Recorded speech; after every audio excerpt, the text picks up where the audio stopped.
Mike Dolson, I'm here. Tom McDonald, Here. Jennifer Finley, Here. Jim Molitor, Carol Langford, Danielle Matt, Bing Matt, James Steele Jr., Good morning. Martin Charlo, Present. Len Tooteeth, I'm here. Lenny Tran.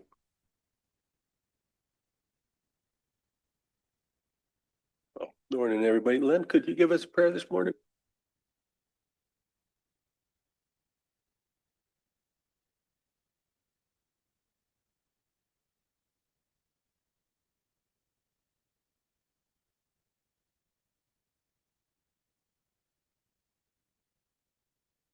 Help us as we move along to try to help our people.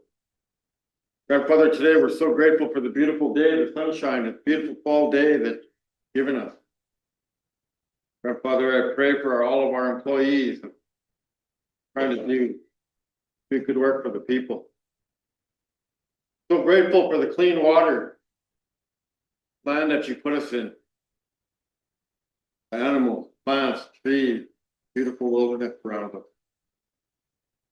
Grandfather, we pray for those ones that are struggling with addiction. Pray for their family. We ask that you continue to help us and be with us. Helpful people. Show us them, bring them to us. Once again, Grandfather, I pray for my colleagues. I ask all us greater. Thank you, Len. We have minutes from October 28th.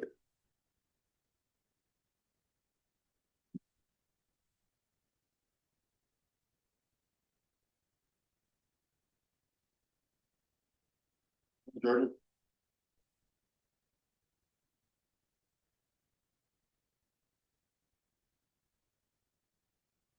Go ahead, Tom. Thank you, Mr. Chair. I would just, in the footnote about where I was in the morning, I would add, Bing to that, because Bing attended the IBMP meeting with me. And then Rhea came to council in the afternoon.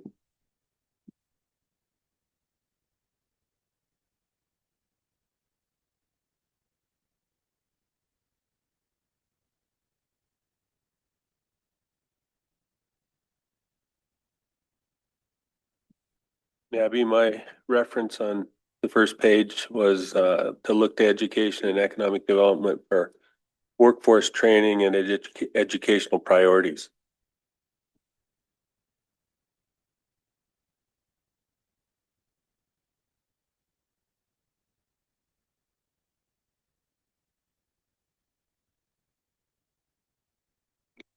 Motion by Martin to approve the minutes from October 28th. James. Second by James. All in favor? Jennifer? Yes. We're unanimous. We have an agenda for today. Any additions to the agenda? I guess we have a handful of walk-ins, starting with Jordan and Snap and a few others. James.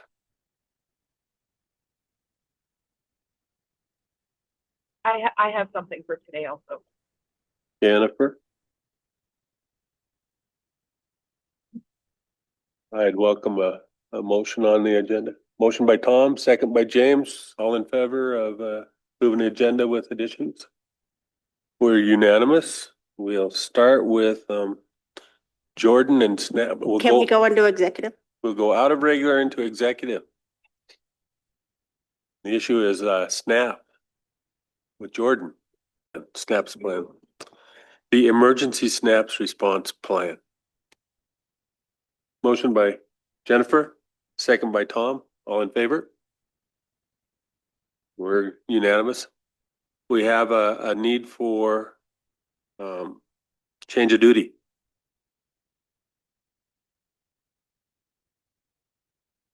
So change of duty for the volunteers that are gonna participate in the SNAPS plan with supervisor approval. Motion by Bing, second by Tom. All in favor? We're unanimous. And Tom's motion.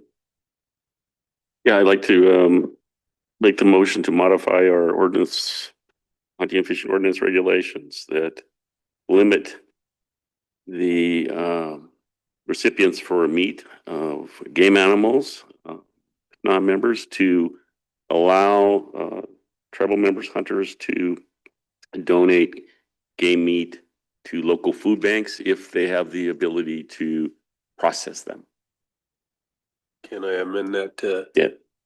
be a waiver, an emergency waiver? Yes, during the SNAP program that we just approved. Second by Martin. All in favor? We're unanimous. We will go out of regular back into we got interest or disinterest on Wyatt Ducharme's parcel. Motion by Len to show interest. Second by Jimmy. All in favor? It's unanimous. We got a show interest or disinterest in Ann Claremont. At 550,000, you said was the Or fee property after. motion by Tom to show disinterest in Ann Claremont's property.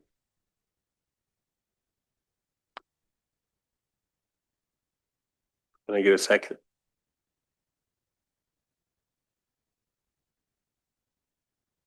Second by Jennifer to show disinterest in Ann Claremont's property. To let her go to put it in fee. What is Mhm. fee? What Just is that- fee land? Yeah, she'll have to find another purchaser. Yeah. All in favor? I'm opposed.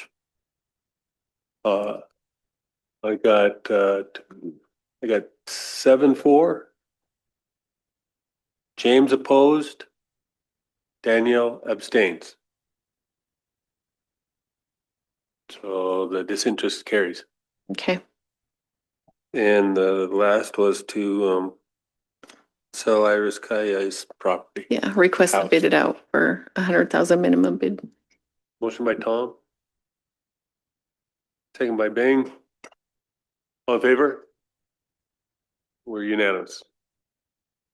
And just the Gray Wolf letter approval with the one change of a 90-day. Move forward. Motion by James to move forward with the program with Gray Wolf Trailer Court. Second by Len, all in favor. We're unanimous. Thank you for your time. Jennifer, Can we go back into executive? we will go out of regular into Thank you. executive. This morning we talked about having a declaration of emergency for the situation, and we didn't do that, and I thought we could get that done before these guys come in. And then Darcy Myers is asking for assistance, hunting assistance, and so I was hoping we could get that in place too. So. For assistance in hunting, just like he does every year.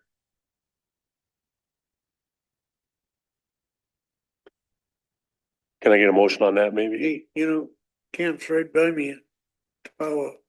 I hear all these stories.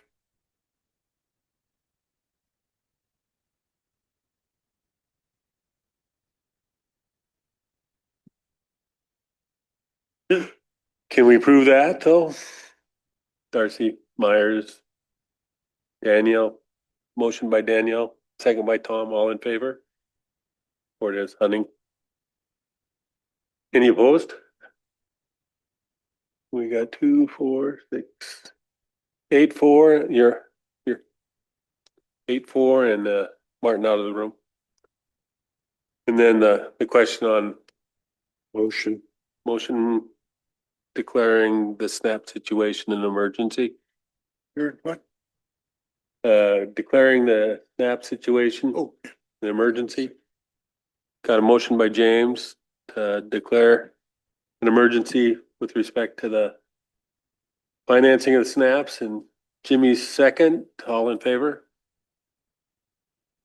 We're 8-4 and Martin out of the room.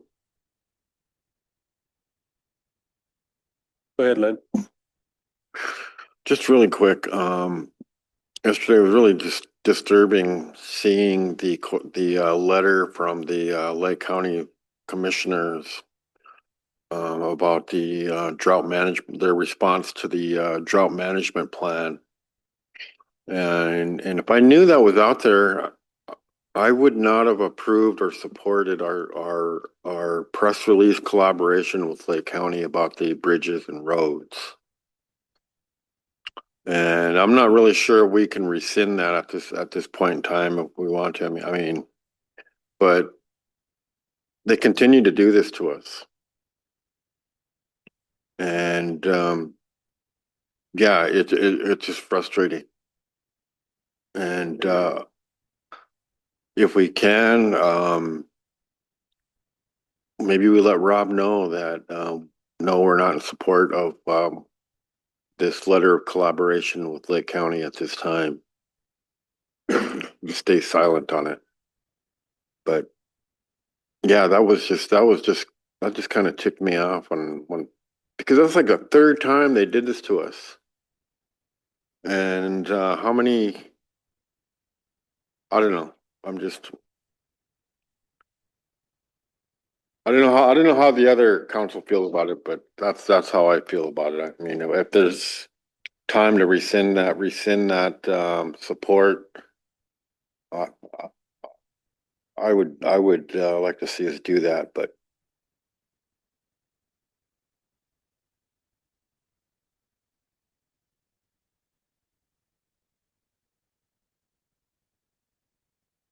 And I had talked to Steve. What day was it? It was Thursday, the 23rd, and the letter was actually written the 22nd. So he knew about it. we knew.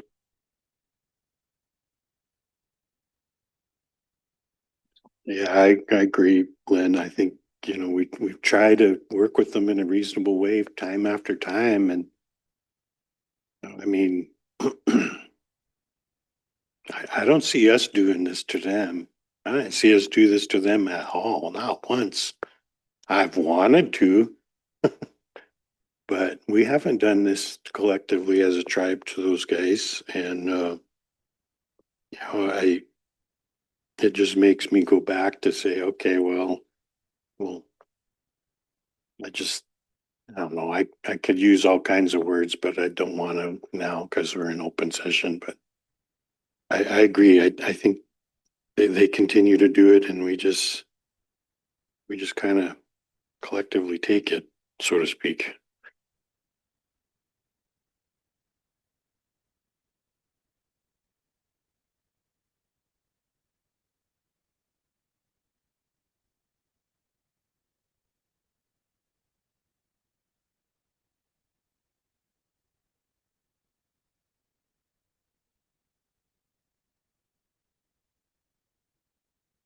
when they say we want to work together, it's not true. It's never true.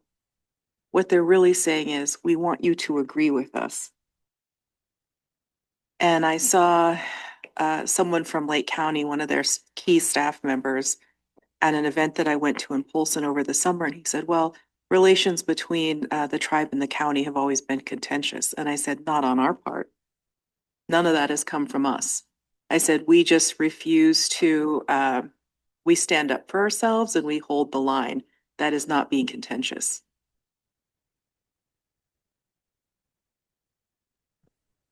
Jordan.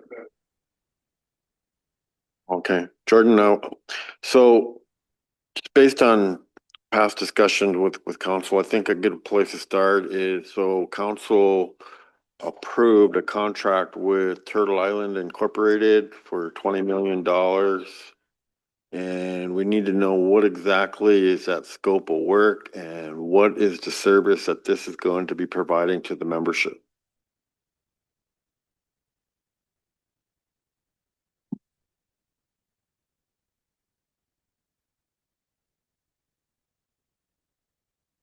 So there's two contracts with Turtle Island.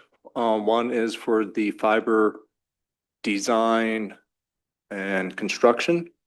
And the second contract was, so that was the $20 million one. That's the larger one. The smaller one was the 4.6 million, and that's for the wireless design and construction portion of this. So the $20 million one is getting the fiber on the telephone poles and in the dirt around the reservation and getting us to the internet hotels down in Missoula and Kalispell. At the time, so that's pretty much the backhaul of the internet that's going to be provided. And the wireless portion is going to be the last mile type of scenario. So that's going to be what people connect to. Besides the anchor institutions, that's what people are going to be using at their house, is the wireless portion of this project. Okay, question, Mr. Chairman? So also explain exactly what is going to be constructed at the Farmer People's Center. Former People's Center right now, that is, are you familiar with the Thermal Bond building? Thermal Bond building? It's like a self-contained concrete building, prefabbed building. Originally, when we were applying for the grant, we were planning on doing a building a stick building out at the People Center site.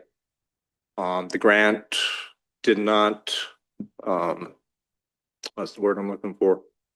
Provide for that. So it's only it's a large equipment shelter that will house maybe 2 or 3 staff. So we're moving it back out of the way a little bit. So any future buildings that go out at that location will have enough room. So we're only taking up a little small portion of the whole People Center site currently. I forget the size of it off the top of my head. It's 40 by 60 feet is the size of the prefab that's going out there. So it's not very large. The current location of where that building will be on the People Center property will be on the north side. So if you were to pull into the old driveway, on the right-hand side, there was a shed off kind of towards the woods over there. It's kind of over on that side. We're trying to keep everything right over there to allow the rest of the property to still be developed into, you know, anything that's needed. So we're trying to take as little area of that property as possible.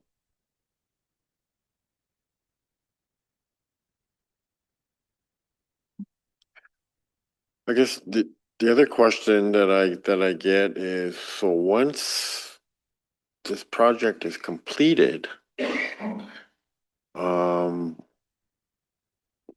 what service is it going to provide to the membership?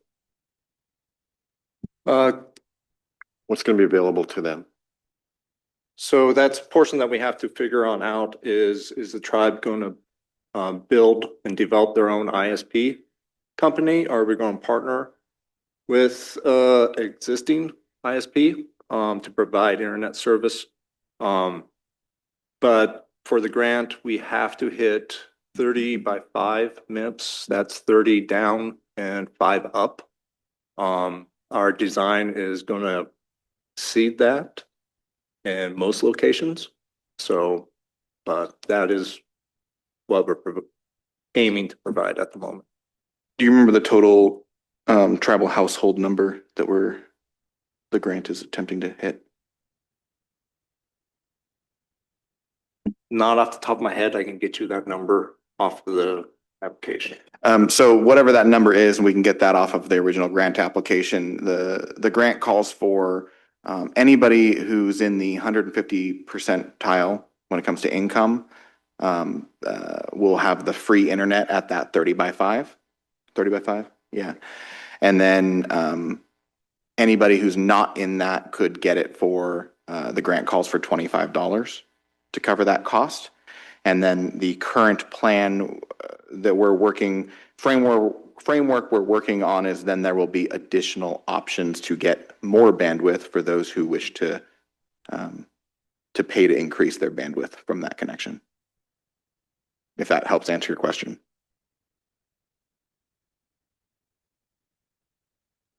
Yeah, thanks, Mr. Chair. Chairman? Sorry.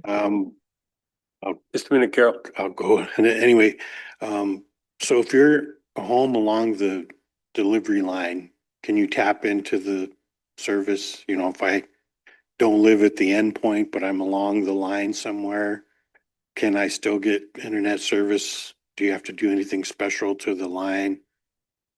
Or do you have to be in this certain delivery area endpoint? Or how does it work if you're just along the line, but not necessarily the end delivery point? Yeah, and I think as soon as Mel is online with us, he can show you the maps. But the plan is to get access to as much of the area via wireless as possible.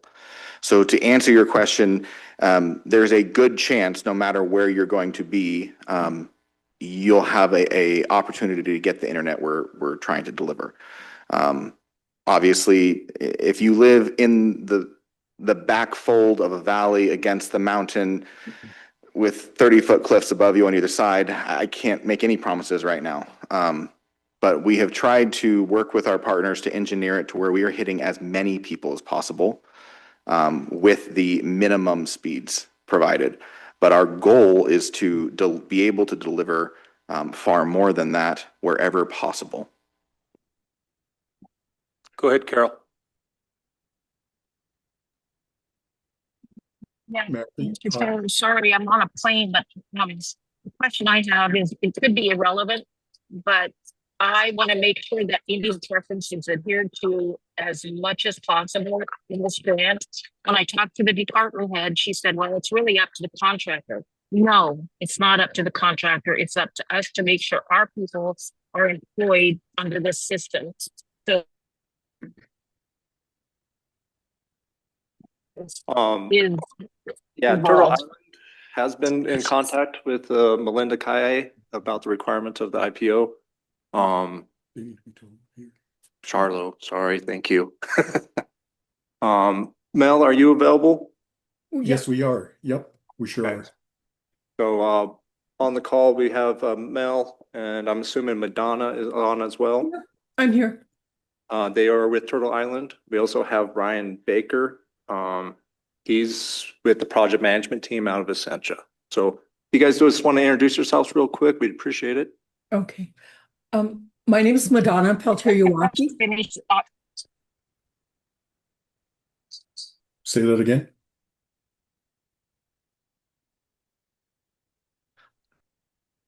Go ahead. Okay.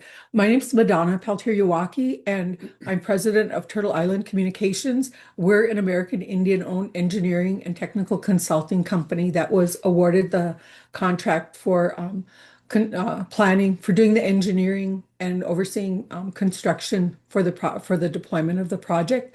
Our contract was signed on the 28th of August. And we have responsibility also. We were awarded the contract for the wireless component of this project. We have extensive experience. We submitted our resumes with all of the information that was submitted. But we've been in the telecommunication industry since the early 90s and have we started our company in 2001 and have worked with tribes not only to design and implement projects, but also to transition them once the system is built to operations. And so we have extensive experience in providing support for tribes that own and operate their own companies. It's one of our goals, if the tribe wants to do that, is there is probably about with all this funding, there'll be more, but the ones that are well established, there's probably about 14 tribal-owned telecommunication companies. And it wasn't, it's because there's been a lack of funding, but the funding that the tribe, that CSKT got was part of a $3 billion investment from Department of Commerce, the National Telecommunication Information Administration, that was specifically targeted to federally recognized American Indian tribes. We want to thank you for providing us with this opportunity. I want to also talk about the question that came up, or the discussion about Indian preference. We did talk to Melinda Charlo, and I'm not sure if she's in the room, but we've worked with other tribes through their Taro Department, Tribal Human Rights Office, and the construction, or the companies that are working on site have submitted or are in process of submitting their compliance plans, and plan to utilize local experienced members when those occasions arise, through working with Melinda and their office. So that's been that's part of our plans. And one of the things that is important to note with this project, and I believe that, there's a lot of information about it, but it's primarily using, about 80% of this project is aerial fiber construction, and those require specific skills. And the companies that are working in this industry or on this project have extensive experience. And one of when it was awarded to HP Communications, one of the things we did before we selected them is we followed up with another project that they worked on in Alaska with the Metlakatla tribe, and talked to the GM there. And we actually knew him. His name is Floyd, and I can't remember his last name, but at this moment. But anyway, he said that they did a great job for them, and that they were a blessing. They helped them beyond just the project. So they came with well-documented references, and a lot of information about the work that they've done in Montana as well. And we're working to achieve. We're in contact with the IPO office to make sure that we're meeting the compliance requirements for Indian preference. And I'll introduce myself. I'm Mel Uwaki. I'm a member of the Pueblo of Zuni. If you don't know where Zuni is located, it's about 2.5 hour drive from Albuquerque, southwest of Albuquerque. I'm an engineer by degree, electrical engineer, but about 34 years of my time in this industry, the telecom industry, has been working as an engineer. I worked for a large carrier, which is now Lumen, as an outside plant engineer, central office equipment engineer. But my majority of my time was spent in a lab environment testing new technologies. Was really hands-on, but with the start of our company, like Madonna indicated, in 2001, I've served as a project engineer for all our projects, included both wireless and fiber. Most of our work has really been focused on fiber. There's really nothing unique about this project that we're working on. It is, like Madonna indicated, about 80% aerial. And really the challenging part of all this work that needs to be done is a time frame. We got a very short time frame to implement and deploy approximately 279 miles of fiber. That's going to expand from Missoula, build a fiber ring within the CSKT reservation, and expand north to another data center in Kalispell. So after all this work is done, the tribe is going to own and maintain a fiber network that expands that distance. So that's probably the most exciting part of all this, is building a tribal infrastructure that's maintained, that expands beyond just, the reservation. But it's, like I say, it's pretty challenging, and that one of the things that we're really working on at this point is the permitting. We've done extensive work on the ground already. We've got contractors selected, and we'll go through that in a slide that we're going to present, who's all part of the team. But we also see CSKT as part of the team in going through the permitting process. We do need the support from land, the lands department, the preservation office, to get things moving along to the construction phase.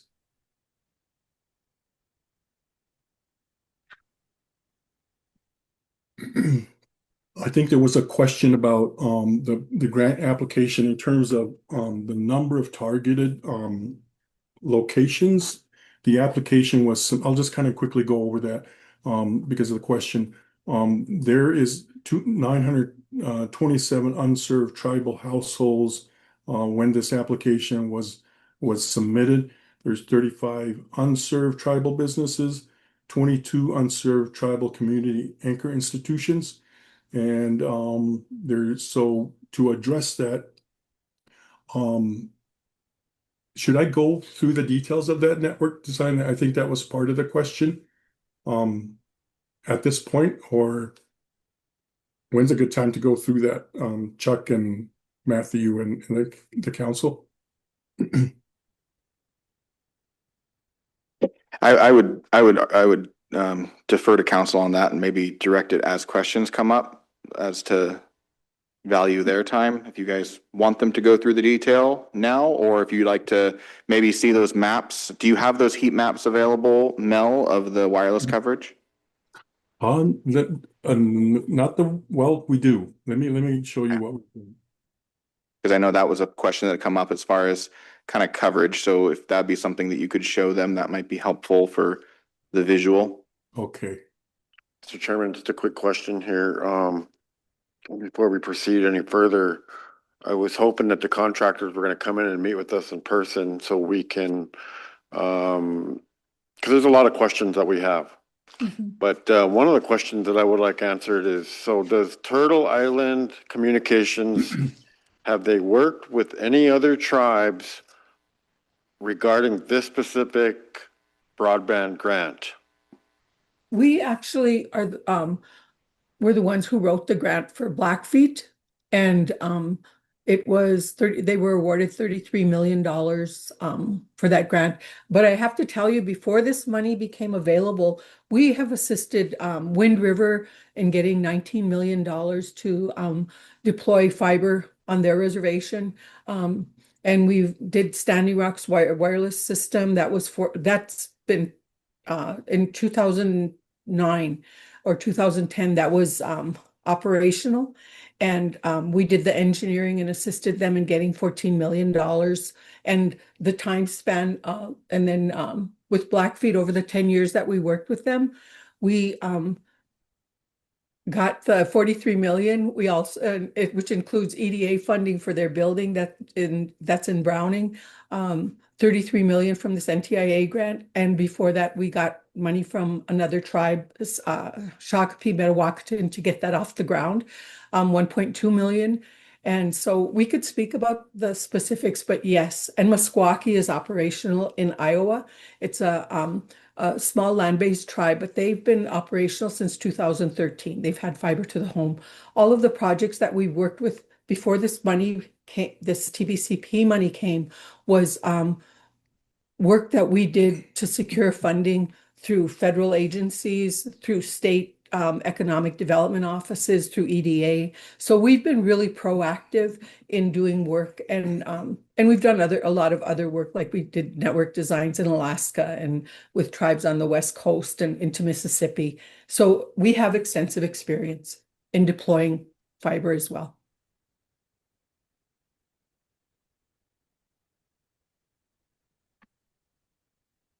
Other specific questions for our contractors? I think we've seen some of the maps presented along the way, off and on, if they haven't changed. Yeah, we can show a couple of them, the fiber and the wireless one. And what's of importance to note, or of interest, I guess, is the Missoula data center is in downtown Missoula. And the data center in Kalispell is north of and somewhat going toward Whitefish, just at that border where it goes off. I'm not sure if that's Highway 2, but it's north of there.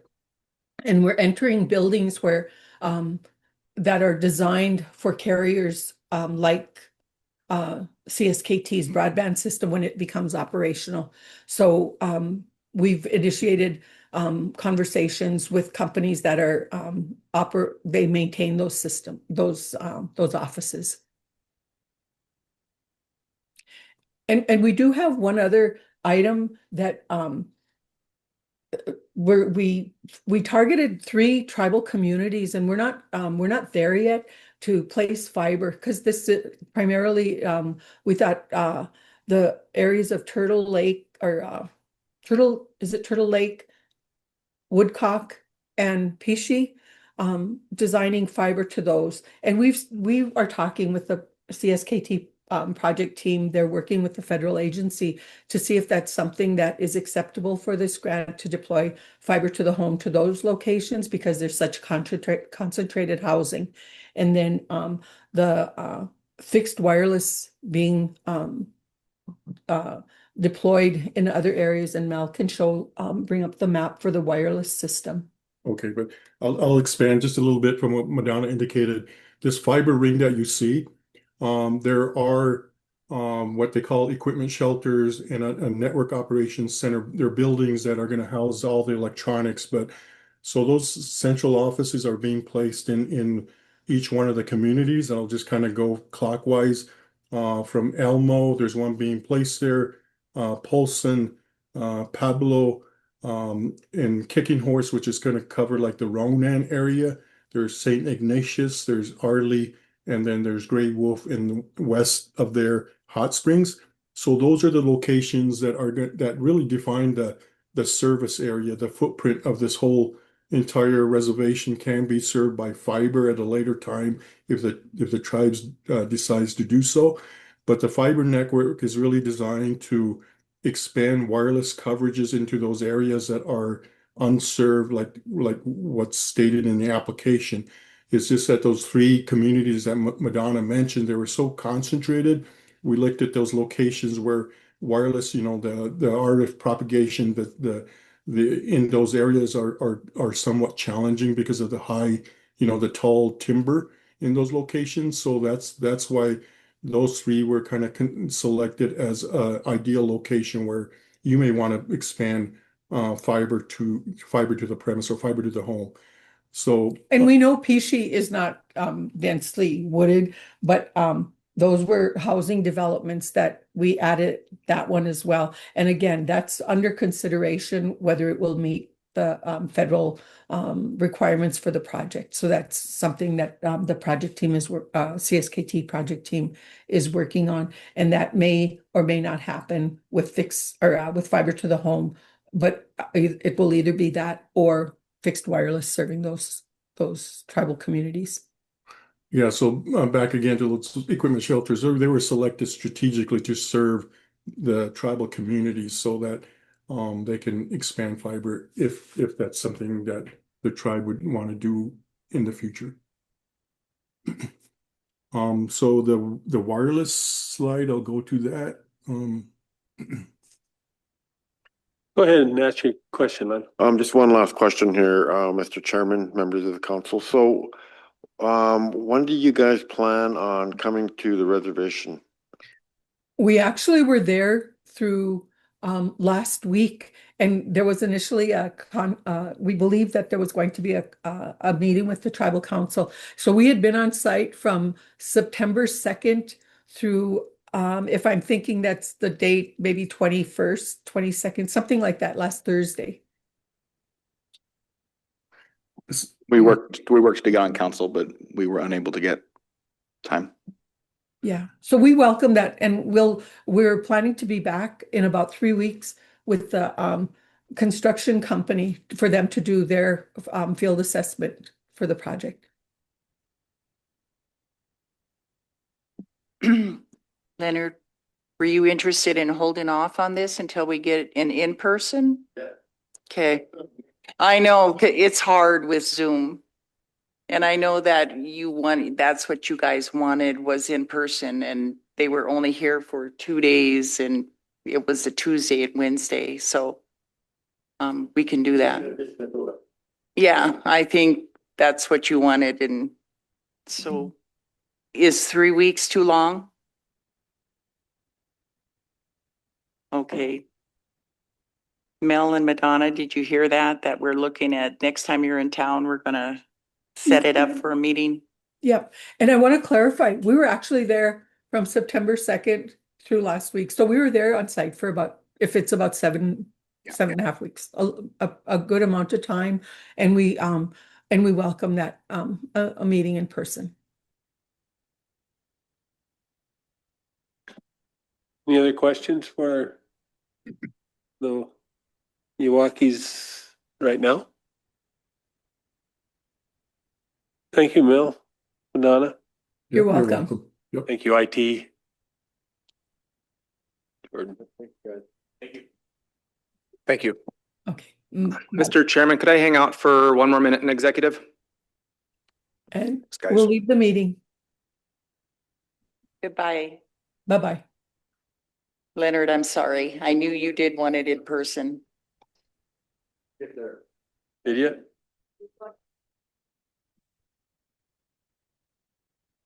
Are you going out of regular and? I think we're staying in the executive as Yeah. Jordan asked. Be great.